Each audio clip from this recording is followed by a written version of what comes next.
Hello दोस्तों, तो स्वागत है आपका हमारे इस यूट्यूब चैनल में, जिसमें जो है हम बात कर रहे हैं क्लास 6 की एनसीईआरटी। जिसमें क्लास 6 की एनसीईआरटी जो कि हिस्ट्री की एनसीईआरटी है, जिसमें हम जो है हम लेसन 3 तक आ गए हैं। बाकी के लेसन 2 जो है पीछे की वीडियो में जो आप देख सकते हैं, लेसन 1 और लेसन 2 दोनों में मिल जाएंगे आपको। तो हम ये जो है आने वाले एग्जाम यूपीएससी के जो है 2024 और 25 के लिए बढ़िया लाभदायक होंगे, है ना। तो इसमें हम धीरे धीरे करके क्लास 6 से लेकर 12 तक की एनसीईआरटी को पूरा कंप्लीट कर लेंगे, है ना। तो हमारे साथ बने रहिए, और आपको ये वीडियो अगर पसंद आते हैं तो प्लीज़ शेयर करें सभी के साथ, है ना। तो देखते हैं हम आगे कि हमें आगे जो है बात करने हैं कि जैसे इस टॉपिक का नाम है आरंभिक नगर। तो आरंभिक नगर जो है ये बात करेगा हड़प्पा सभ्यता की बात करने जा रहा है, क्योंकि हमारे सबसे आरंभिक नगर है। तो हम पहले तो यही जानेंगे, है ना, कि चलो इसके पहले एक कहानी जो है इसमें जो है करते हैं, है ना। देखो वो हमसे क्या कहना चाहता है कि सबसे पहले यहाँ एक कहानी सुनाता हूँ मैं जैसे आपको। सर्वप्रथम क्या होगा कि सन 1853 में हमें पता है, अगर थोड़ा सा हिस्ट्री ध्यान हो, पहली ट्रेन चली थी मुंबई टू ठाणे, है ना। मुंबई से ठाणे, है ना। 1853 में पहली ट्रेन चली थी। तो उस समय ट्रेन का कार पुजोर शुरू से पूरे भारत में था। तो उसी समय जो है पंजाब में उस समय जो है पंजाब में एक मतलब ये सन 1800 उससे पहले जो है सन 1826 में एक अंग्रेज अफसर हुआ करते थे, जो कि भारत में जो है पुरातत्व चीजों में बड़ी रुचि रखते थे। तो वो उन्होंने क्या किया कि उन्होंने जॉब छोड़ दी, और जॉब छोड़ के इन कारों में लग गए। तो फिर उन्होंने वो पंजाब पहुंचे, और पंजाब में एक जगह है साहिवाल करके, है ना। तो वहां पे एक टीले टीले पर ये पहुंचे, जो कि आज का हड़प्पा सभ्यता ही है ना। तो टीले पे वो पहुंचे, और उन्होंने क्या किया, उन्हें क्योंकि पुरातत्व चीजों में बड़ी रुचि थी, तो काफी खुदाई करवाई, पुरातत्व के अवशेष भी मिले, पर वो उससे संतुष्ट नहीं हुए। फिर वो चले गए। आगे चल के क्या हुआ, सन 1872 में जब पूरे समय क्या काम चल रहा है, सभी जगह काम चल रहा है रेलवे का। तो उसी समय क्या होता है कि क्योंकि अलेक्जेंडर कनिंघम जो है एएसआई के डायरेक्टर बनाए गए 1872 में, तो उन्होंने उसी समय रेलवे का भी काम चल रहा है। तो रेलवे के जब काम चल रहा है, तो एक पटरी में पटरी बनाने के लिए क्या किया, सियाने का हुआ कि पंजाब में रेलवे लाइनें चल जा रही थी। इस काम में जो जुटे लोग हैं, वो हड़प्पा इंजीनियर को अचानक क्या हुआ, पुरातत्व मिला, तो पुरा स्थल मिला जो आधुनिक पाकिस्तान में है। उन्होंने सोचा कि ये एक ऐसा खंडर है जिसमें अच्छी ईंटें मिल सकती हैं। तो अच्छी ईंटों के चक्कर में उन्होंने क्या किया, इसकी बहुत सारी ईंटें उखाड़ कर ले गए और रेलवे लाइन बिछाने में लगा दिया, ठीक है।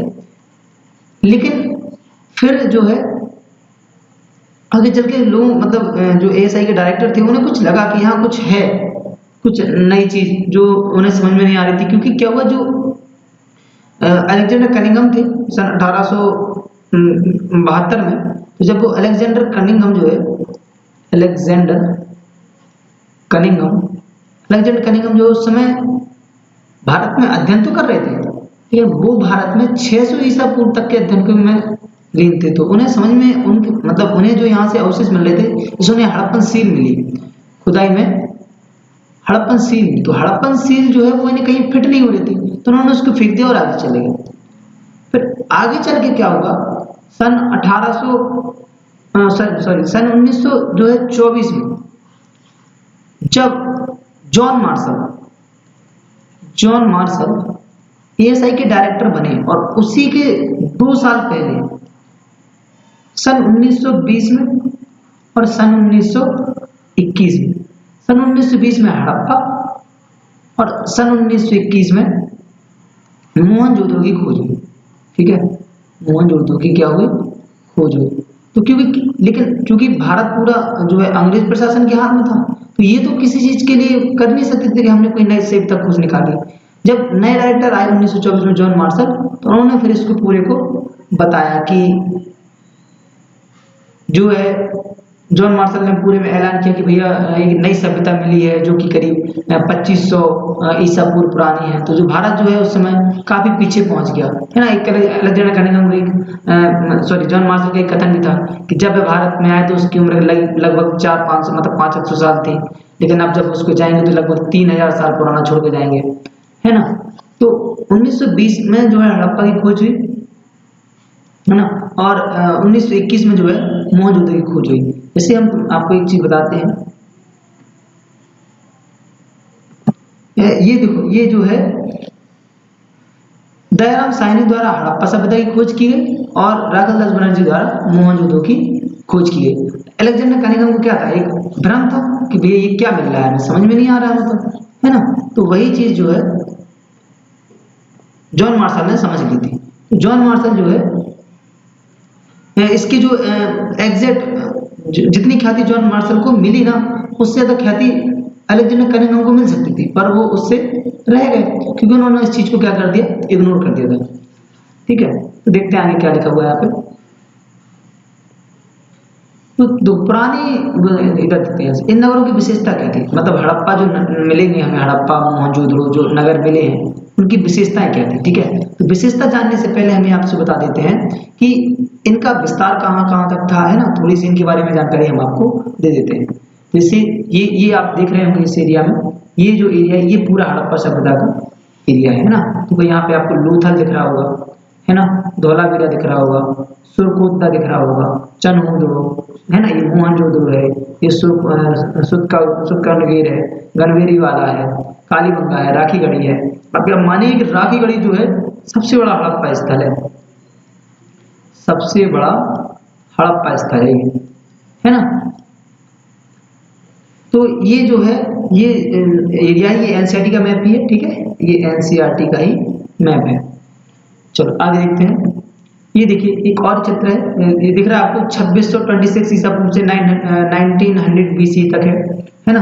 तो यहाँ भी आप देख सकते हैं, ये रहा गनवेरी वाला, ये रहा जो है ये आहार बनास कल्चर है। ये क्या है कि हड़प्पा सभ्यता के समानांतर चलने वाले कल्चर थे, जो कि ये ग्रामीण संस्कृति थी, है ना। कैसी संस्कृति थी, ग्रामीण संस्कृति थी। ये भी जो है ग्रामीण संस्कृति थी, है ना, कयाथ, है ना। ये जोधपुरा गणेश्वर कल्चर ये भी जो है ग्रामीण संस्कृति थी। तो इसी के समानांतर चल रहे थे, क्योंकि क्या है कि विकास सभी जगह एक जैसा नहीं है, मतलब जितना भी डेवलपमेंट चल रहा है या जितना भी परिवर्तन आ रहा है वो सब जगह एक जैसा नहीं है। बहुत जगह ये इतने एरिया आप देखेंगे कि पूरा जो है एक प्रकार के बहुत ही वेल डेवलप्ड और एक बहुत अच्छे हैं, बड़े बड़े घर हैं और डबल घर हैं, है ना। और उसमें भी प्रॉपर लाइट मतलब प्रॉपर सड़क व्यवस्था, नाली की व्यवस्था, कुएं हर घर में, है ना, प्रॉपर वेंटिलेशन की सुविधा, सब कुछ मतलब बहुत अच्छा है यहाँ पे। लेकिन उसी के समानांतर चलने वाली जो है ये आहार बनास और ये क्या कल्चर जो है वो कैसे हैं, वो एक ग्रामीण संस्कृति के हैं। तो आपने इनका ये एरिया देख लिया होगा। चलिए आगे देखते हैं इसमें और। तो ये इसमें भी थोड़ा सा आपको जानने की जरूरत है कि जो हड़प्पा सभ्यता का जो ऊपरी हिस्सा है, मतलब उत्तरी जो लास्ट जगह है स्थल वो मांडा है, पूर्व में जो है वो आलमगीरपुर है, और दक्षिण में जो है वो दाइमाबाद महाराष्ट्र में है, ये यूपी में है ना। और ये जो है कश्मीर में है, जम्मू कश्मीर में। और ये जो है आपका जो है कहाँ है, आज के पाकिस्तान में बालाकोट वाला हिस्सा है। ठीक है, सुरकांगड़ी याद रखेंगे। तो ये नॉर्थ ईस्ट थोड़ा सा ध्यान रखना होता है, क्योंकि ये पूछे जाते हैं कि ये जो है पश्चिम वाला हिस्सा है, ये जो है उत्तर वाला हिस्सा है, ये जो है उत्तर मतलब पूर्व वाला हिस्सा है ना, उत्तर प्रदेश, ये पूर्व वाला हिस्सा है, ये दक्षिण वाला हिस्सा दाएं वाला। तो आपको इसको याद रखना है। एक चीज और हम आपको बता देते हैं। ठीक है, ये अभी हम देखेंगे थोड़ी देर में। ठीक है, तो अब जैसे हमने ये समझ लिया कि जो है नॉर्थ में कौन मिल रहा है ना। यहाँ पे ऊपर मांडा है ना, मांडा कश्मीर, यहाँ पे जो है आलमगीरपुर, है ना, यूपी, आलमगीरपुर यूपी में है। दक्षिण में दाइमाबाद महाराष्ट्र जो है ना। और जो है यहाँ पे क्या कहना पड़ता, पश्चिम में जो है वो सुरकांगड़ी बालाकोट वाला हिस्सा। ठीक है, तो ये जो है नॉर्थ ईस्ट जो है वेस्ट है वो सब याद रखना होते हैं हमें। ठीक है, इसको भी याद रखना है। अच्छा, यहाँ पे मिलने वाले जो नगर है उनकी विशेषता, एग्जैक्ट विशेषता पढ़ लेते सामने क्या है, फिर हम विशेष तौर पे सबको एक एक करके भी देख लेंगे कि सब में क्या क्या पाया गया। ठीक है, तो इन नगरों की विशेषता क्या थी? तो इन नगरों में जो है कई इनमें से कई दो या दो से अधिक हिस्सों में विभाजित किया गया था। मतलब क्या था कि ऐसे नगर दो हिस्सों में विभाजित थे। कैसे? दो या तीन, देखो अधिकतम दो में है, और है ना, अधिकतम जो है वो दो में है, और फिर हम आपको बताएंगे आगे। ऐसे दो हिस्सों में थी। तो एक जो ऊपर वाला हिस्सा क्या लगता है, दुर्ग वाला हिस्सा, है ना, तो या इसको सिटाडेल भी कहते हैं अपन, है ना, सिटाडेल, ये सिटाडेल भी है। और ये होता है निचला हिस्सा, है ना, इसको निचला हिस्सा कहते थे, निचला भाग। एक होता दुर्ग भाग, एक होता निचला भाग।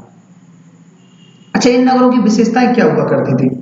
तो इन नगरों की जो विशेषताएं क्या हुआ करती थी कि पहली तो यही कि नगर दो भाग में विभाजित थे, अधिकतम नगर दो भागों में विभाजित थे। प्राय देखो वो क्या कह रहे हैं आगे, प्राय पश्चिम भाग छोटा था लेकिन ऊंचाई पर बना था। तो ये दुर्ग वाला हिस्सा था वो छोटा है लेकिन ऊंचाई पर बना हुआ है। और पूरी भाग बड़ा था लेकिन निचले हिस्से में, मतलब ये भाग बड़ा है तो ये निचले हिस्से में बना हुआ है। ऊंचाई वाले भाग को पुरातत्वविदों ने नगर दुर्ग कहा, तो बता दिया मैं आपको दुर्ग का, और निचले वाले हिस्से को नगर कहा। तो ये निचले वाला हिस्सा क्या कहलाएगा, नगर कहलाएगा, जहां आम लोग निवास करेंगे, है ना। अच्छा, आगे दोनों हिस्सों की चार दीवारी को, मतलब इस इन दोनों को क्या किया, एक बड़ी चार दीवारी से ऐसे इस तरफ से चारों तरफ से घेर दिया।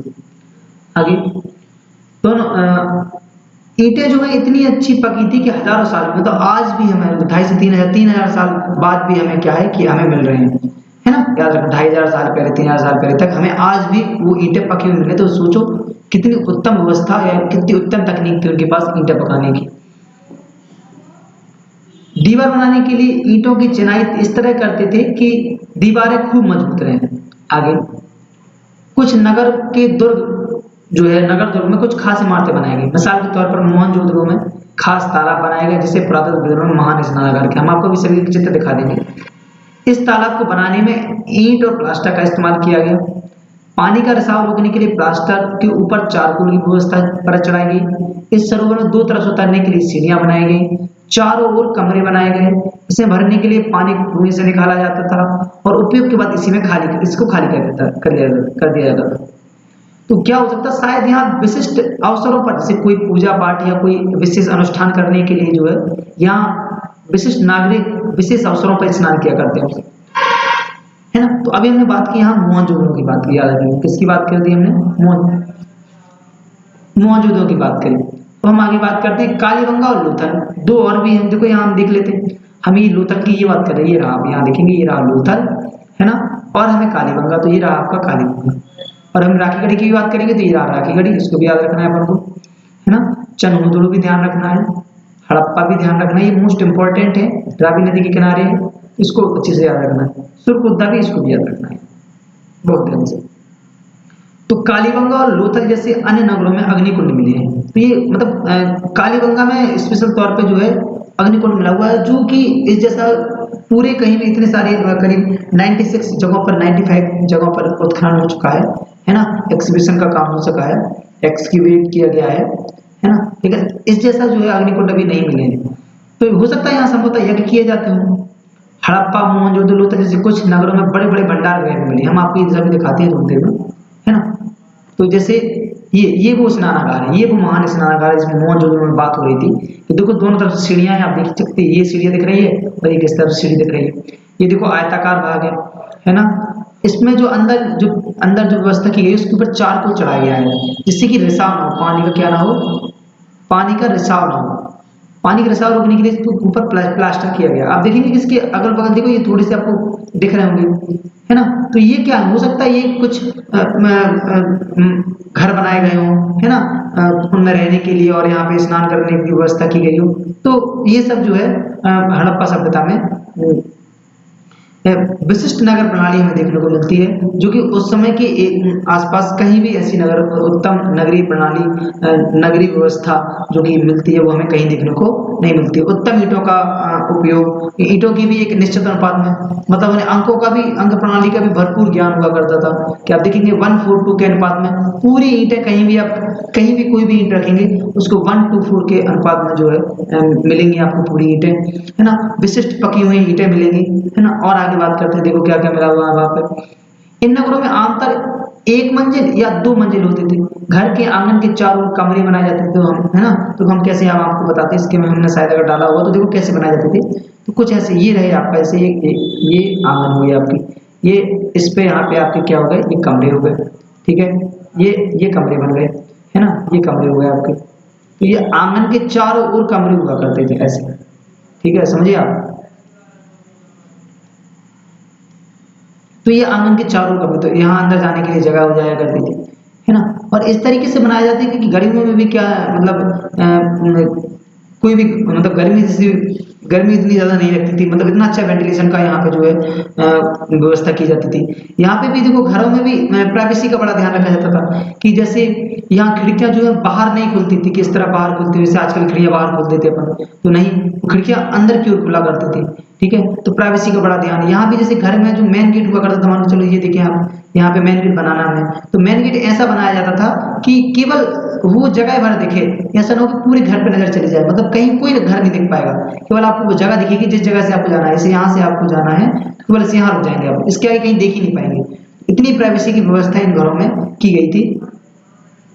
यहाँ पे आगे देखेंगे, अधिकांश घरों में एक अलग स्नान घर होता था। तो क्या करते थे, इस पूरे घर में जहां स्नान घर बनाया वो यहाँ कर दिया, यहाँ कुएं की भी व्यवस्था कर दी बाहर, यहाँ स्नान घर भी बना दिया बाहर, है ना। और कुछ घरों में कुएं भी होते थे, कई घरों में कुएं मिले हुए हैं। कई नगरों में ढके हुए नाली, तो नाली की उत्तम व्यवस्था थी। क्या किया, इसी के समांतर उन लोगों ने क्या किया, इसी के समांतर एक घर से नाली जोड़ दी, तो घर का पानी निकलना, तो उन्होंने क्या किया, इस घर से एक पतली सी नाली बनाई और इस नाली में क्या किया, घर का जो मेन नाली का सिस्टम था उसको क्या किया, यहाँ से एक मुख्य नाली मतलब एक नाली से जोड़ दिया, और ये नाली जाके आके मेन नाली में जो मुख्य नाली हुआ करती थी उसमें ऐड हो जाया करती थी। तो उत्तम व्यवस्था नालियों की। नालियों के ऊपर भी ऐसे ढक्कन बनाए गए कि इन्हें आगे चल के कभी साफ आप भी करना हो तो वो भी हम कर सके। अब हमारे यहाँ आज जैसा नहीं है कि नाली बनी तो बनी और खुली डली तो खुली डली, कचरा डाला तो कचरा डला। उत्तम व्यवस्था इन लोगों ने कर रखी थी, है ना। ऐसा नहीं है कि पहले पूरी सड़क बना दी, अब ध्यान आया कि नाली बनाना है तो फिर उस पूरी सड़क को फिर से खोदा और फिर से नाली बना डाली, अब फिर लगा दिया, फिर बाद में ध्यान आएगा कि अभी पाइपलाइन डालना, तो फिर पूरी नाली खोदेंगे, वो पूरी रोड खोदेंगे, फिर पाइपलाइन डालेंगे, फिर उसको लगाएंगे। तो ये लीपापोती करते रहते थे। तो कम से कम उस समय के लोग अपन से तो अच्छे थे, वहाँ उच्च ज्ञान रखते थे, है ना। कई नगरों में ढके हुए नाले थे, इन्हें सावधानी से सीधी लाइन में बनाया जाता था। हर नाली में हल्की ढलान होती थी, तो इनमें ढलान की व्यवस्था कि पानी रुके ना भैया इन्हें, कि पानी जमा ना हो पाए। इन नालों में भी हल्की ढलान है कि जिससे ये कभी क्या ना हो, रुके ना और जाम ना हो, ताकि पानी आसानी से बह सके। अक्सर घर की नालियों को सड़क की नालियों से जोड़ दिया था, जो हमने आपको बताया। नालों के ढके होने के कारण हमें जगह जगह पर मैनहोल बनाए गए, वो भी हमने आपको बताया, जिसके जरिए देखभाल और सफाई की जा सके। घर, नाली और सड़कों का निर्माण योजनाबद्ध तरीके से किया एक साथ ही किया जाता था। ऐसा नहीं कि पहले वही हमने जो आपको बताया कि पहले नाली बनाओ फिर तोड़ो, फिर पाइपलाइन डालो, फिर तोड़ो, फिर कुछ ध्यान आया तो वो करना, है ना। तो वो आपको ध्यान रखना है।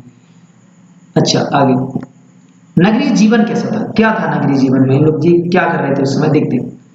तो हड़प्पा नगरों में बड़ी हलचल रहा करती होगी, क्योंकि उस समय क्या हुआ करता था कि पूरी हड़प्पा संस्कृति जो है व्यापार, शिल्प, है ना, व्यापार, शिल्प, है ना, और जो भी और भी अन्य चीजें, वो सब जो है इस नगरीय जीवन के लिए महत्वपूर्ण थी। व्यापार सबसे महत्वपूर्ण था, क्योंकि व्यापार के जो प्रमाण हैं वो हमें मेसोपोटामिया तक मिलते हैं कि व्यापार कहाँ तक होता था, मेसोपोटामिया की सभ्यता तक हुआ करता था।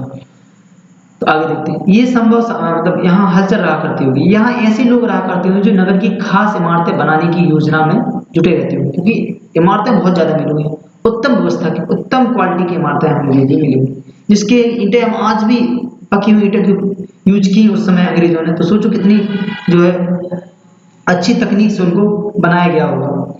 यह संभव कि शासक लोग भेजकर दूर दूर से धातुएं, बहुमूल्य पत्थर और अन्य उपयोगी चीजें मंगवाते थे। शायद शासक लोग जो है खूबसूरत मणके, सोने चांदी से बने आभूषण जैसे कीमती चीजों को अपने पास ही रखते होंगे। इन नगरों में लिपिक भी होते होंगे, जो मोहरों पर तो लिखते ही थे, शायद अन्य चीजों पर भी लिखते होंगे जो अब बच नहीं पाए। सीधी सीधी बात है, लिपिक भी हुआ करते थे, तो जो लिख रहे थे उस समय। हमें यहाँ बहुत सारी सीलें मिलेंगी, जो कि जिन्हें क्या हुआ कि पढ़ा नहीं जा सका अभी तक, इसलिए ये जो है प्रोटो हिस्ट्री में आते हैं, आदि इतिहास काल में इसको रखा जाता है ना, प्रोटो हिस्ट्री में। क्योंकि पढ़ी नहीं गई तो अभी हमें बहुत सारी चीजें यहाँ जानने को नहीं मिली।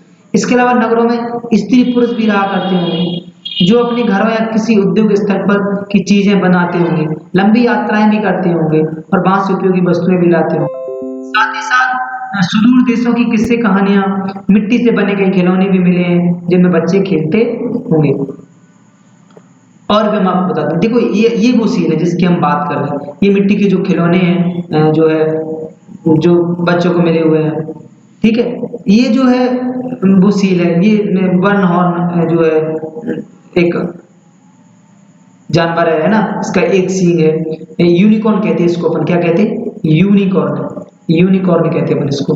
ये यूनिकॉर्न है जिसका एक सींग होता है। ये लिपि मिली हुई है। ये लिपि ऐसी है कि जिसकी जो हम जो है अभी तक पढ़ी नहीं जा सकी, हमारे पुरातत्वविद जो है वो पढ़ नहीं पाए इसको भी। यहाँ देखिए, यहाँ एक चीज और मिलती है, देखो यहाँ पे हमें ये नाव दिखती है। ये हमें क्या दिखती है, यहाँ पे ये नाव दिखती है जिसके ऊपर ये लगा हुआ है। तो शायद ये जो जो सीलें हैं इनका प्रयोग शायद व्यापार के लिए किया जा सकता हो। जैसे आज जैसे उस समय जैसे हम आपको समझा देते हैं, जैसे कोई बोरी अपन रखी, उसमें क्या किया, एक मिट्टी की गीली लगा के छाप सी लगा दी उसके ऊपर, तो जो दूसरे लोगों ने पहचान लिया कि हाँ ये जो सामान वहां से है। जैसे आज हम अमेजन फ्लिपकार्ट से मंगाते कोई सामान तो उसके ऊपर एक पर्चा चिपका देता और इसमें लिख दिया आपका ये बायोडाटा सब कुछ लिख दिया और वेरिफिकेशन के लिए कोड लगा दिया कि हाँ भैया ये फ्लिपकार्ट से ही आया है। तो वैसे ये चीज ये लोग कर रहे थे कि सील लगा दिया करते थे और जहां ये सामान पहुंचा करता था वो समझ जाया करते थे कि ये सामान जो है हड़प्पा सभ्यता से आ गया। उस समय जो नाम भी है ना, सुमेर सभ्यता भी कहते हैं इसको, इस हड़प्पा सभ्यता को। हम बताएंगे इसको हड़प्पा सभ्यता ही क्यों कहते हैं। नगर और नए शिल्प कैसे हैं भैया, तो आओ कुछ चीजें वो कहते हैं जिसके अध्ययन में बारे करें। तो नए शिल्प कैसे थे, हमने लोगों के बारे में जाना, तो लोग क्या कर रहे थे, है ना। शिल्प थे, शिल्पकार थे, सॉरी स्त्री पुरुष भी जो है घरों में थे, उद्योग स्तर की चीजें बना रहे थे, वस्तुएं दूर दूर में। शायद ऐसा हुआ करता होगा कि जो है स्त्रियां शायद एक जगह रहती हों, है ना, और पुरुष जो है दूर दूर की यात्राएं करते हों, वहां से आते हों, और मिट्टी के खिलौने भी मिले हों, तो शिल्पकार जो है खिलौने भी बना रहे। नगर और नए शिल्प, तो वो कहते हैं आइए कुछ चीजों के बारे में और बात करें जो हड़प्पा के नगरों से प्राप्त हुई। पुरातत्व में जो कुछ चीजें मिली उनमें अधिकतर पत्थर हैं, शंख हैं, तांबे हैं, कांसे हैं, सोने चांदी धातु से बनाई गई थी। तांबे और कांसे से औजार, हथियार, गहने और बर्तन बनाए जाते थे। सोने और चांदी से गहने और बर्तन बनाए जाते थे। यहाँ सबसे आकर्षक वस्तु में मनके हैं। ये जो मनके हैं ये पत्थरों से बनाए जाते हैं, कार्नियन पत्थर कहलाते हैं इनको, ये कार्निलियन के कहलाते हैं।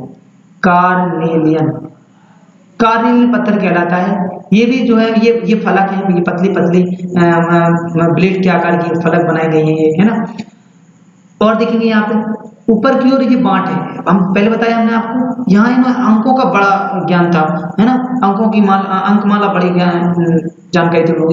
इन्होंने 16 के अनुपात में जो बांट बनाए हुए, 16, 32, है ना, 64, इसके अनुपात में बांट मिली हुई। तो इन्हें बांटों का भी मापतौल की व्यवस्था भी इनके यहाँ जो है पर्याप्त थी। ध्यान से देखें, उपयुक्त तरीके से इन बांटों को बनाया गया, चार्ट पत्थर से बनाया गया। इन्हें शायद बहुमूल्य पत्थर और धातुओं को तोड़ने के लिए बनाया गया होगा। ये मनके दिए गए हैं। और हम आगे चलेंगे, वो कहते हैं हड़प्पा सभ्यता के लोग पत्थर की मोहरें बनाते थे। इन आयताकार मोहरों पर सामान्यतः जानवरों के चित्र अंकित मिलते हैं। हड़प्पा सभ्यता में लोग काले रंग से डिजाइन किए खूबसूरत लाल मिट्टी के बर्तन बनाया करते थे। तो देखो इनको पता कैसे ये लोग बनाते हैं, वो कहते हैं red on black, red on black painted grey ware बनाए ब्लैक। तो कैसे रेड ऑन, मतलब पहले उन्होंने एक लाल कलर का जैसे मर्तबान बनाया, ये मर्तबान बनाया, तो पहले ये लाल कलर में कर दिया और फिर इसके ऊपर क्या कर दिया, ब्लैक कलर कर दिया। तो ये कहलाता है रेड ऑन ब्लैक, है ना, जिससे उनकी चिकनाई और मतलब और खूबसूरत सुंदर लगते थे। Red on black painted ग्रेवियर, painted ware कहलाते थे, है ना। तो RBPW। सबसे इंटरेस्टिंग चीज जो मिली हुई है और जो महत्वपूर्ण चीज मिली हुई है वो है ये, जिसे वो है कभी कभी किंग राजा के रूप में भी बताते, कोई पुरोहित के रूप में भी बताते, है ना। कोई पुरोहित हो सकते, कोई है ना संत हो सकते। देखो इन पे यहाँ देखते हैं इनकी कुछ चीजें बात करते हैं। यह सील लगभग 7000 साल पहले में सॉरी ये थोड़ी सी आगे इसमें बात करते हैं पहले। देखो इसकी हम देखेंगे, जैसे आज की शेप में नहीं बियर्ड होती, ये देखो बिल्कुल सेम बियर्ड दिख रही है आपको। ये देखेंगे आप लोग सेम टू सेम जैसे आज कराई जाती है ना, लोग कराते हैं, यही से तो नहीं टिप ली थी इन लोगों ने। आज के लोगों ने देखा है, इसी को पढ़ लिया, बाद में बनाने लगे, है ना। देखो यहाँ देखेंगे कि देखो आपको यहाँ पे एक टीका टाइप का मिलेगा, गोल गोल जो बंधा हुआ है, बैंड टाइप का है ना। अच्छा, ये देखो इसने एक साल उड़ा हुआ है जिसमें त्रिफॉल कलर है, तीन तीन फूल बने हुए, देखो 1 2 और 3 फूल बने हुए हैं। इसका हाथ टूटा हुआ है। आंखें देखेंगे तो ध्यान मुद्रा में आधी बंद लग रही है ये आंखें, ऐसे देखो, आपको आप देखेंगे समझ में आएगा ये आंखें कैसी लग रही है, ध्यान मुद्रा में। हो सकता है कोई पुरोहित हो, कोई किंग हो, अभी इसके बारे में संपूर्ण जानकारी तो नहीं पता है, बस यही है कि अनुमान लगाया था कि राजा भी हो सकता है, पुरोहित भी हो सकता है, कोई संत भी हो सकते हैं, है ना। आगे, संभवतः 7,000 साल पहले मेहरगढ़ में खेती की कपास की खेती होती थी। मोहनजोदड़ो से कपास के टुकड़े के अवशेष मिले। तो ये क्वेश्चन एक बार यूपीएससी में पूछा हुआ है, एक लाइन आई हुई है ना, एक लाइन पूछी हुई यूपीएससी में, और कहा पूछा है कि क्या जो है हड़प्पा सभ्यता में कपड़े के अवशेष प्राप्त होते हैं या कपड़ा कहीं पे मिलता है। तो हाँ, ये देखो एनसीईआरटी ने ही दे दिया है। तो कहाँ से मिला है, मोहनजोदड़ो से कपड़े के टुकड़े के अवशेष मिले हैं, कपड़ा नहीं मिला, टुकड़े के अवशेष मिले हैं। एक फूलदान के ढक्कन तथा कुछ अन्य तांबे की वस्तुओं से चिपके हुए मिले हैं, और ठीक है, पकी मिट्टी और फेंस से बनी तकलियां सूत कताई का संकेत देती हैं। आगे देखते हैं, इनमें से अधिकांश वस्तुओं का निर्माण विशेषज्ञों ने किया, क्योंकि जिस हिसाब से ये बनी हुई दिखती है ना, वो ऐसा लगता है कि विशेषज्ञ इनको बनाता होगा। विशेषज्ञ उसे कहते हैं जो किसी खास चीज को बनाने के लिए प्रशिक्षण देता है, ठीक है। पत्थर तराशना, मन के चमकाना, या फिर मोहरों पर पच्चीकारी करना, है ना। पच्चीकारी करना मतलब उनको बढ़िया नया रूप दे देना उसको निकाल के, है ना। ठीक है, ठीक है, देखते हैं आगे। पृष्ठ आगे एक, जी हमने आपको बता दिया कि जो मूर्ति का चेहरा है कितने आकर्षक ढंग से, हमने आपको ही बता चुके हैं। हर व्यक्ति विशेषज्ञ नहीं हो सकता, हमें पता नहीं क्या सिर्फ पुरुष ही ऐसे काम करते थे या फिर केवल महिलाएं, या कुछ महिलाएं कुछ पुरुष, तो हमें इसके बारे में कोई जानकारी नहीं। ये हमें जानकारी कब लगेगी, जब जो है यहाँ की जो है जो सील है, वो जो सील जब पढ़ी जा सकेंगी तभी कुछ हमें जानकारी लग पाएगी कि यहाँ क्या था। क्योंकि जैसे जैसे और भी खोजें होंगी और जो है उत्खनन होंगे, पुरातत्व अवशेष मिलेंगे, हमें और जानकारियां जो है प्राप्त होंगी, है ना। फ्योन्स किसे कहते हैं, तो फ्योन्स क्या है, एक पत्थर और शंख प्राकृतिक तौर पर पाए जाते हैं, लेकिन फ्योन्स को कितना रूप से तैयार किया जाता है, बालू या स्फाटिक पत्थरों के चूर्ण को गोंद में मिलाकर उनसे वस्तुएं बनाई जाती है। उसके बाद उन वस्तुओं पर एक चिकनी परत चढ़ा दी जाती है। इस चिकनी परत के प्रायः रंग नीले या हल्के समुद्री होते हैं। फ्योन से मन की चूड़ियां, बाले और छोटे बर्तन भी बनाए जाते थे। कच्चे माल की खोज में, तो कच्चा माल उन पदार्थों को कहते हैं जो प्राकृतिक रूप से मिलते हैं या फिर किसान या पशुपालक उनका उत्पादन करते हैं। जैसे लकड़ी, धातुओं के अयस्क प्राकृतिक रूप से उपलब्ध कच्चे माल हैं। इनसे फिर कई तरह की चीजें बनाई जाती हैं। मिसाल के तौर पर किसानों द्वारा पैदा किए जाने वाले कपास को कच्चा माल कहते हैं, लेकिन बाद में कताई बुनाई करके कपड़ा तैयार किया जाता। हड़प्पा में लोगों को कई चीजें बाहर मिलती थी, लेकिन तांबा, सोना, लोहा, चांदी, बहुमूल्य पत्थर जैसे को दूर दूर से लाना पड़ता था। तो तांबे को तो राजस्थान में खेती की खाने हुआ करती थी, तो वहां से लाया जाता था, है ना। बहुमूल्य पत्थर जो कि आज के अफगानिस्तान में एक सोर्तगुई नाम की जगह है ना, सोर्तगुई, तो वहां से जो है लापिस लजूली करके नाम पढ़ोगे आप, रेड रेड स्टोन कह लेते हैं उसको, बढ़िया सुंदर होता है लापिस लजूली, लापिस लजूली, है ना। तो लापिस लजूली जो कि रेड और ब्लू दोनों कलर के होते हैं, नीले और लाल रंग के पाए जाते हैं, बहुत ही सुंदर है, आप जाके चेक कर सकते हैं, या हम आपको दिखा भी देंगे यदि इसमें फोटो ऐड हुई होगी तो, ठीक है। हड़प्पा काल के लोग तांबे का आयात संभवतः आज की राजस्थान से करते थे। हमने बताया आपको राजस्थान में खेती की खान, यहाँ तक कि पश्चिमी देश ओमान से भी तांबे का आयात किया जाता था। कांसा बनाने के लिए तांबे के साथ मिलाई जाने वाली वस्तु टिन थी। धातु टिन का आयात आधुनिक ईरान और अफगानिस्तान से किया जाता था। सोने का आयात जो है आधुनिक कर्नाटक और बहुमूल्य पत्थर का आयात गुजरात से और ईरान और अफगानिस्तान से किया जाता था। ये बहुमूल्य पत्थर हम आपको बता रहे हैं, अफगानिस्तान में सुर्खपुरी से बहुत ज्यादा आया करता था। ये देखिए आप, ये बैलगाड़ी दिख रही है आपको, है ना, ये बैलगाड़ी है। चीजों को एक जगह से दूसरे जगह तक ले जाने के लिए जो है एक बैलगाड़ी का उपयोग किया जा रहा है। क्यों पता लगा, कैसे पता लगा, जैसे क्या हो रहा था कि जो भी चीज वो बना रहे हैं, जैसे हम आजकल कोई चीज नई चीज अपने आसपास बना रहे हैं, तो जो देख रहे हैं उसी के हिसाब से अपने आप को डेवलप कर रहे हैं कि नई चीज क्या आनी चाहिए। जैसे यहाँ देखेंगे अपन, ये जहाज का प्रतीक समझ में आ रहा है, देखो आप यहाँ देखेंगे ये जहाज जैसा लग रहा है ना, ये जहाज जैसा लग रहा है, और यहाँ पे कुछ जानवर भी दिखाए गए हैं, है ना, ये देखिए आप, ये जहाज जैसा ही है, ठीक है। तो ये जहाज के ऊपर, तो ये शायद व्यापार के लिए, व्यापार को प्रदर्शित कर रहा है कि हाँ उस समय जो है दूर दूर तक व्यापार किया जाता था। आगे, नगरों में रहने वाले लोगों के लिए भोजन। तो नगरों में जो है लोग नगरों के अलावा गांव में भी रहते थे, हमने आपको बताया। वे अनाज उगाते थे, जानवर पालते थे, किसान चरवाहे शहरों में रहने वाले शासकों, लेखकों और दस्तकारों के खानों के सामान देते थे। पौधे के अवशेष से पता चलता है कि हड़प्पा के लोग गेहूं जो चावल, गेहूं जो दाल, मटर, धान, तिल, सरसों आदि उगाते थे। तो ये इंपॉर्टेंट है, इनको याद रखना है, क्या क्या चीजें मिलती हैं यहाँ पे, है ना। गेहूं, जौ, दाल, मटर, धान, तिल और सरसों। जमीन की जुताई के लिए हल का प्रयोग नई विधि, नई बात थी। हमें जो है क्या कहना पड़ता, बनावली में जो है हमें हल का ये मिला हुआ है, हम आपको देखेंगे यहाँ पे आगे चल के। हड़प्पा जो है हल तो नहीं बच पाए, लेकिन वे प्राय लकड़ी से बनाए जाते थे। लेकिन हल के आकार के खिलौने मिले हैं। इस क्षेत्र में बारिश कम होती है, इसलिए सिंचाई के लिए कुछ तरीके अपनाए होंगे। संभवतः पानी का संचय किया जाता होगा, जरूरत पड़ने पर उससे फसल की सिंचाई की जाती होगी। हड़प्पा के लोग गाय, भैंस, भेड़, बकरियां पालते थे।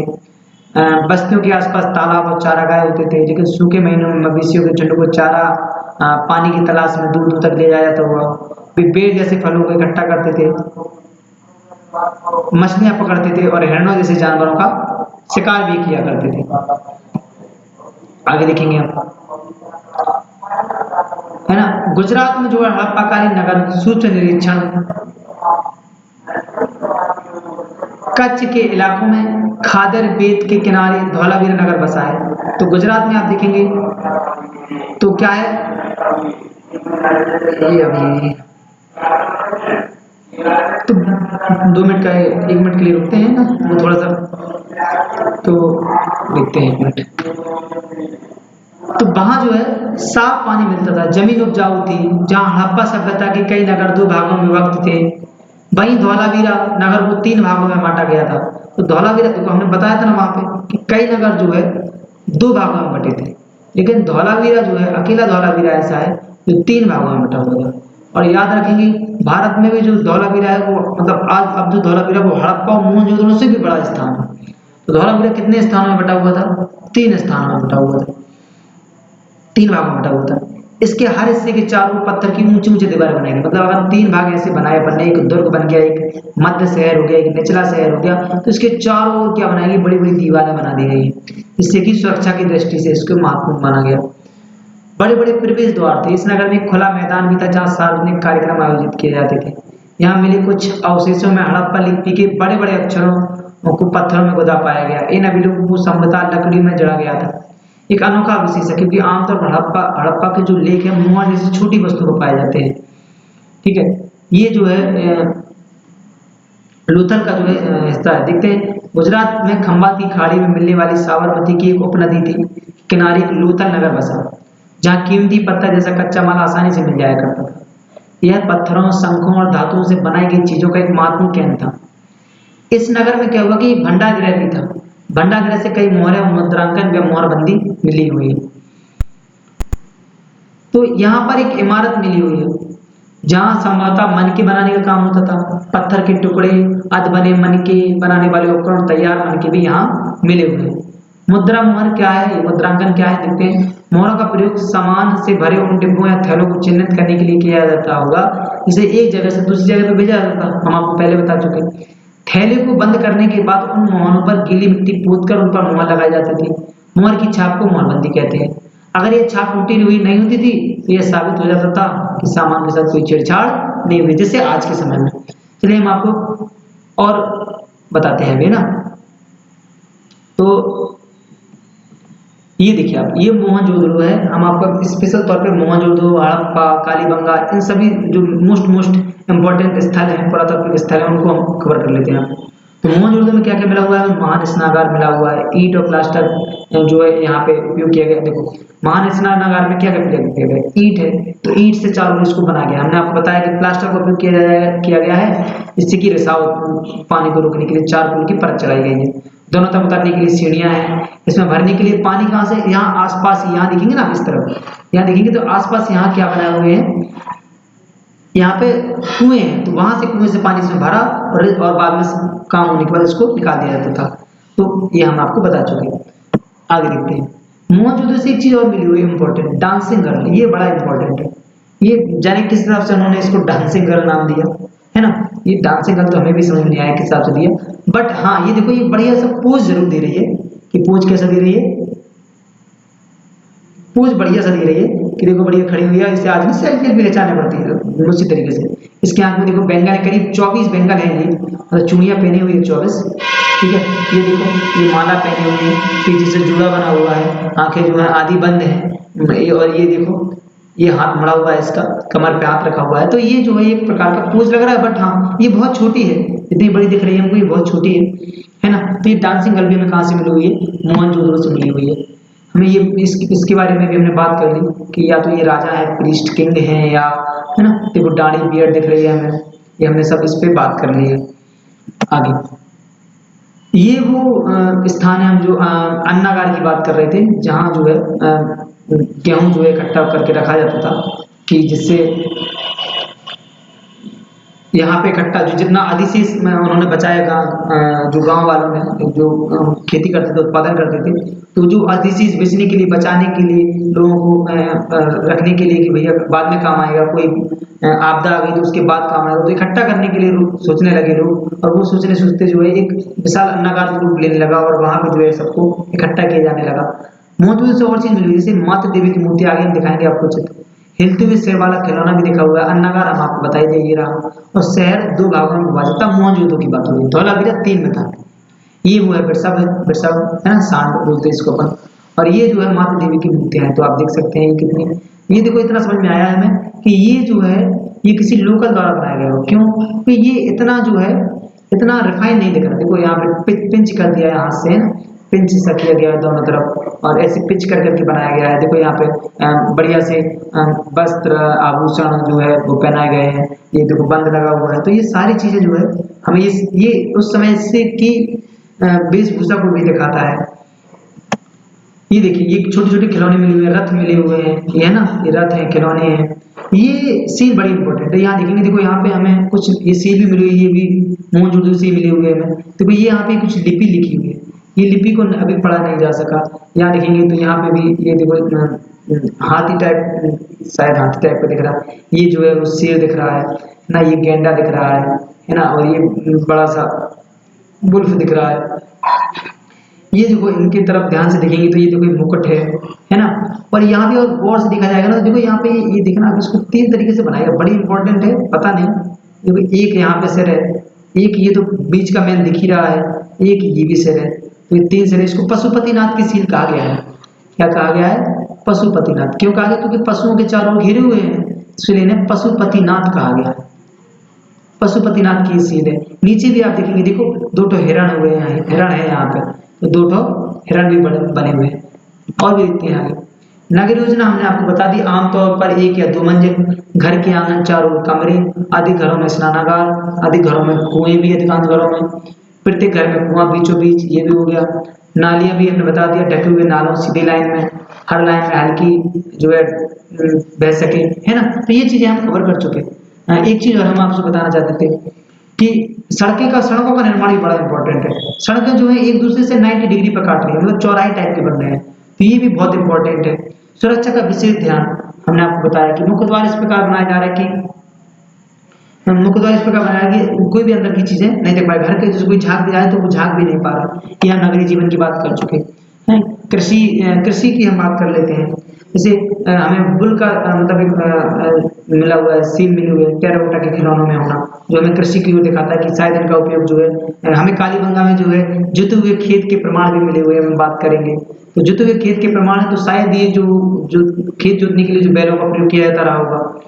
टेराकोटा का एक हमें हल बना मिला हुआ है बनावली से, है ना, जुते हुए खेत के प्रमाण हमने आपको बता दिया, कालीबंगा से मिले हुए हैं। हड़प्पा स्थल जो है अर्ध शुष्क क्षेत्रों में था, नहरें मिली हुई हैं जो कि साउथ में, जो अफगानिस्तान का हिस्सा है, लेकिन था हमारे इस हड़प्पा सभ्यता का हिस्सा। लोग एवं सामाजिक जीवन कैसा था, तो धर्म बड़ी इंपॉर्टेंट चीज है, जैसे माता देवी की मूर्तियां मिली हुई है बड़ी संख्या में, हमें हर घर में मतलब एक माता देवी की मूर्ति मिली हुई, तो मतलब ये समझ में आता है कि इसका मतलब इनका बड़ा इंपॉर्टेंस रहा होगा उस समय। ये जो है माता देवी की मूर्ति शायद उर्वा शक्ति का या प्रजनन क्षमता से जुड़ी हो सकती है, लोग प्रकृति पूजक थे, है ना, प्रकृति को पूजते थे। पशुपति की मोहर मिली हुई है, वो भी हमें एक दिखाता है कि शायद उसका मतलब, क्योंकि पशुपति की मोहर बार बार मिलना ये दिखा सकता है कि शायद वो बहुत इंपॉर्टेंट रहे होंगे उस समय। कालीबंगा में हमें जो है अग्नि वेदिकाएं मिली है, जो हमें कहीं और नहीं मिली है। तो ये भी हमें कुछ धार्मिक यज्ञ के लिए हमें ऐसा दिखाया था कि अग्नि वेदिकाएं होंगी। हमें सांड, बैल, सांप, हाथी, बारहसिंगा, घड़ियाल, बाघ आदि का धार्मिक महत्व हो सकता है ना। बहुत से टेराकोटा के खिलौने भी मिले हुए हैं हमें। मुखौटा जो मिला हुआ है सिंह वाले देवता का, स्नागा नागार मिला हुआ है, कब्रों का एक निश्चित दिशा में होना, ये भी बड़ा इंपॉर्टेंट है ना। हमें बड़े सिनौली में हमें बड़ी कब्रें मिली हुई हैं जो कि एक निश्चित दिशा में थी। और है ना, शवों के दफनाने के साथ साथ दाह संस्कार के बाद अस्थियों को दफनाने की प्रथा, ये भी बहुत मोस्ट इंपॉर्टेंट है कि शवों को उस समय जो है शवों को दफनाया भी जा रहा, तो शवों को पहले क्या किया, अंतिम संस्कार कर दिया, अंत्येष्टि कर दी, और जो कुछ बची अस्थियां थी उन अस्थियों को क्या किया, दफना दिया। तो ये बड़ा इंपॉर्टेंट है इसमें, है ना। हड़प्पा सिविलाइजेशन में, मतलब पूरी हड़प्पा सभ्यता में हमें किसी मंदिर या किसी देव स्थान होने के प्रमाण नहीं मिले अभी तक हमें। हड़प्पा की बात कर लेते हैं, हमें कब्रगाह मिलता है एक, है ना। एक व्यक्ति का धड़ मिलता है जो कि मतलब जो है लाल कलर का था, है ना, लाल पत्थर से बना हुआ था, एक धड़ मिलता है ना। और उसके जो है ऐसे एक धड़ मिलता है ऐसे, तो उसके यहाँ पे जो है सॉकेट होल से थे, जिससे उसमें हाथ बिदाए जाते हो खेलने के लिए, खिलौने टाइप में था वो। नेचुरल पोज में खड़ा हुआ है ना। सिंह वाले देवता का मुखौटा भी मिला हुआ है। डाणी वाले पुरुष देवता को हम पहले बात कर चुके, और दो स्थलों में विभाजित है।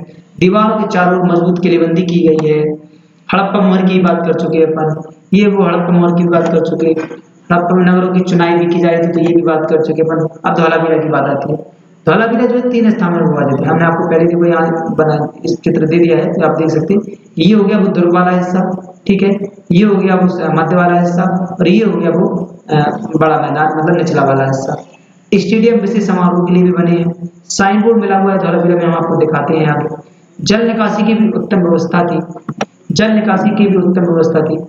वाटर जो है रिजर्वायर जो है मिला हुआ है। और 2021 में इसे विश्व विरासत स्थल में भी पूछा गया, मतलब कर दिया गया है।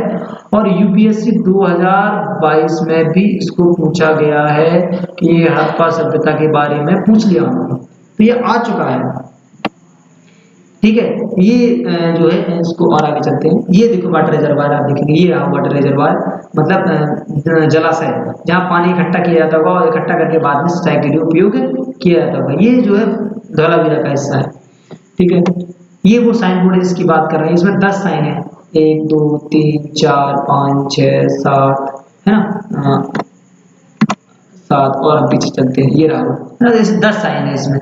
आगे चल के हम देखेंगे कि जब हम 12th की एनसीईआरटी करेंगे, वहां पे करीब ऐसे 24 अक्षरों का भी शायद एक बड़ा सा साइन बोर्ड मिला हुआ है, वो सॉरी एक बड़ी तांबे की प्लेट सी मिली हुई है, तो उसमें भी कुछ अक्षर हैं जिन्हें पढ़ा नहीं जा सका अभी।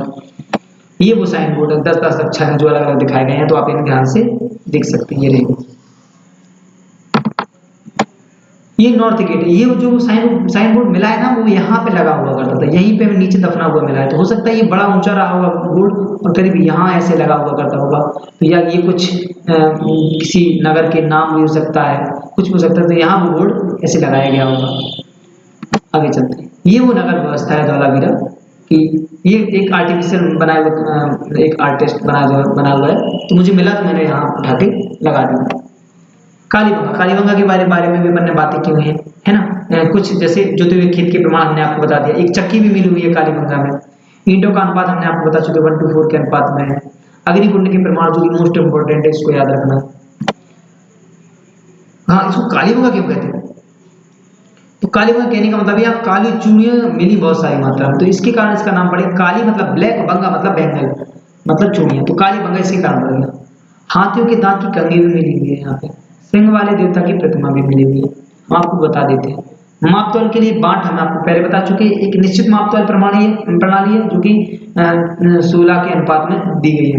वस्तु विनिमय प्रणाली, वहां व्यापार उस समय कोई आज किसी पैसे नहीं चलते थे, तो वस्तु के बदले वस्तु, जैसे तुम्हें चाहिए चावल, किसी के पास टमाटर है तो चावल से टमाटर रिप्लेस कर लो, तुम ले लो तो वो ले जाएंगे। लेकिन यहाँ पे समस्या बड़ी हो सकती थी उस समय कि जिसको नहीं चाहिए भी टमाटर, तब वो टमाटर वाला बैठे, उसको चावल खाना थे। तो लेकिन ठीक है, लेकिन हाँ उस समय वस्तु विनिमय प्रणाली थी। लोथल की बात करें तो लोथल की भी अपन बात कर चुके हैं, है ना, मन के बनाए जाते थे। बनावली की बात करें तो बनावली भी हमने बता दिया, अग्निकुंड मिली हुई है, और ये हल मिला हुआ है ना, मिट्टी का। ये बनावली का जो है बढ़िया सा एक तो डायग्राम है, तो बनावली के बारे में भी ध्यान देना आपको। और देखते हैं आगे क्या है ना। ये व्यापार वाला भी अपन ने बात कर लिया, मिट्टी की मोहरें भी बात कर ली। अच्छा, पता नहीं कि अब क्या कारण हो सकता, तो पता नहीं कारण देखते हैं अपन इसको, है ना। तो पता नहीं कि हमने कारण लिख दिए हैं, बाकी हम यहाँ भी देख लेते हैं उसको। तो ये जो है, ये हड़प्पा सभ्यता का अंत कैसे हुआ, अंत कैसे हुआ। तो अंत के लिए काफी सारी थ्योरी चलती है ना। जैसे कि लगभग 3900 साल पहले एक बड़ा बदलाव देखने को मिला। अचानक लोगों ने नगरों को रहना छोड़ दिया, नगरों में को छोड़ दिया। ये हुआ है क्योंकि जहाँ पहले स्थलों पर जब खुदाई की जा रही, तो जहाँ पहले कुछ स्थलों पर बहुत ज्यादा मात्रा में इमारतें मिल रही हैं, फिर धीरे धीरे करके उसी जगह पे इमारतों की संख्या बहुत कम होती जा रही है। तो ये दिखाता है कि लोगों ने क्या किया है, नगरों में रहना छोड़ दिया, और नगरों से किस ओर प्रस्थान कर गए हैं वो लोग, गांव की ओर प्रस्थान कर गए हैं। लेखन, मोहर, बांटों का प्रयोग बंद हो गया। दूर से कच्चे माल का आयात भी कम हो गया। मोहनजोदड़ो में सड़कों पर कचरे के ढेर बनने लगे। जल निकास प्रणाली नष्ट हो गई। सड़कों पर झुग्गीनुमा घर बनाए जाने लगे। यह सब क्यों हुआ, ये कुछ नहीं पता। विद्वानों का कुछ का कहना है कि नदियां सूख गई, अन्य का कहना है जंगलों का विनाश हो गया। उसका कारण ये हो सकता है कि ईंटें पकाने के लिए, मतलब जंगलों का विनाश क्यों होगा, क्योंकि उस समय ईंटें बहुत ज्यादा मात्रा में पका रहे हैं। लेकिन ये भी सोचने वाली बात है ना, उस समय कितने लोग रहे होंगे, कितने लोग रहे होंगे कि इस समय जंगल नष्ट हो गया, उतना तो नहीं है। लेकिन हाँ, एक कारण ये हो सकता है कि जलवायु परिवर्तन एक बड़ा कारण हो सकता है, कि जलवायु परिवर्तन जो है एक बड़ा कारण हो सकता है। हम देखेंगे उनके बारे में, है ना।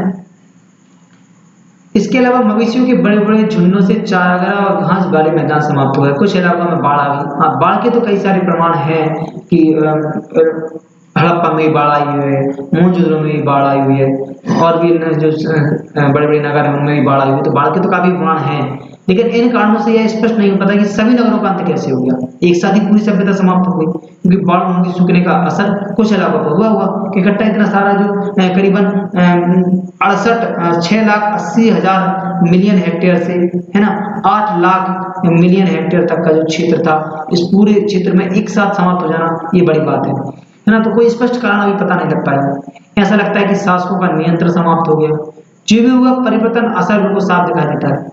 आधुनिक पाकिस्तान जो है कि सिंध की, पंजाब की बस्तियां उजड़ गई थी। कई लोग पूर्वी और दक्षिण के इलाकों में नई और छोटी बस्तियों में जाकर बस गए थे। इससे लगभग जो है 1400 साल बाद नए नगरों का विकास हुआ, है ना। तो ये जो है, ये पूरा इस तरीके से जो है एक हड़प्पा सभ्यता जो एक बड़ी उभर कर सामने आई, वो एक झटके में ही समाप्त हो गई। हम आपको बता दें कि जो इसका वर्गीकरण जो है हड़प्पा सभ्यता का, चलो हम आपको ये बता देते हैं कि अगर एक ग्राफ पे इसको दर्शाएं, पहले हम पुरापाषाण काल में थे, आखिटक संग्राहक थे।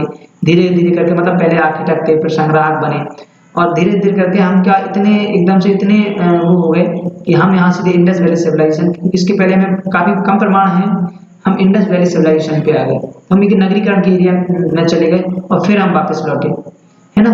फिर हम धीरे धीरे करके हम वापस मतलब चरवाहे में आ गए।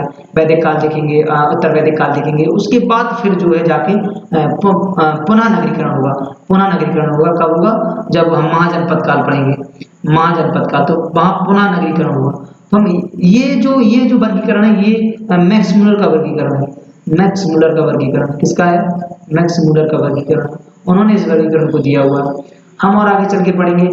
अगर वैसे ही निश्चित डेवलपमेंट की तरफ देखें, तो एक सतत डेवलपमेंट कैसे होता है कि हम या तो पहले चारागाह थे, तो अगर हम चारागाह से जो है मतलब आखिटक थे तो संग्राहक बने, है ना।